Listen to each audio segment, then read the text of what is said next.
ডাক দিয়া বলেন ইয়া আইয়ুহান নাস উবুদু রাব্বাকুমুল্লাযী খালাকাকুম, আমি তোরে এত সুন্দর করে বানাইছি ও মানুষ, তুই কি একবার কি চিন্তা করছিস নি হাল আতা আলাল ইনসানি হিনুম মিনাদ দাহরি লাম ইয়াকুন শাইআম মাযকুরা ইন্না খালাকনাল ইনসানা মিন নুতফাতিন আমশাজিন নাবতালিহি ফাজআলনাহু সামিআন বাসীরা।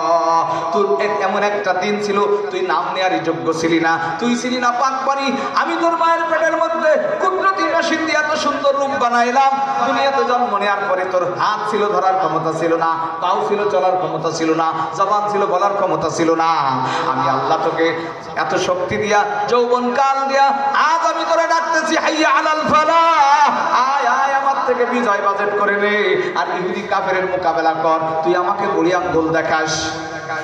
মসজিদ থেকে কে ডাকে? জোরে বলেন কে ডাকে? বলে হুজুর মুয়াজ্জিন। মুয়াজ্জিনের মুখে শব্দ বানায় কে?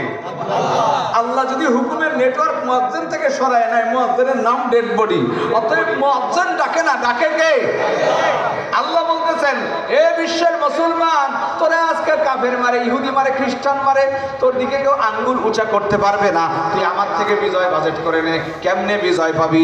আল্লাহ বলেন কদ আফলাহাল মুমিনুন আল্লাযীনা হুম ফি সালাতিহিম খাশিউন। পৃথিবীতে ওই মুসলমান বিজয় লাভ করবে যে নামাজে মনোযোগী হবে।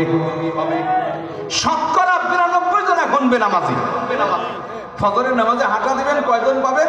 নবীজি বলেন যে এলাকার মানুষ ফজরের সময় ঘুমায়া থাকে ওই এলাকাটা ওয়াদিউস শায়াতিন, শয়তানের এলাকা হয়ে যায়। তাহলে আবাদ করব শয়তানের এলাকা আর সাহায্য চাবো আল্লাহর কাছে। আল্লাহ কি দেবেন? এই জন্য যেদিন মুসলমান ১০০ জন মুসলমান ২,৬০,০০০-এর মোকাবেলা করতে যায় ২ ওয়াক্ত নামাজ জামাতের সাথে আদায় করেছে, নামাজ ছাড়ে নাই, সেদিন আল্লাহ তাআলা মুসলমানের বিজয় দিয়েছিল। ঠিক না বেঠিক? আর আজ আমাদের অবস্থা হলো এই, বেচা কেনা একটু ভালো হইলে ৩ ওয়াক্ত একসাথে হয়ে যায়।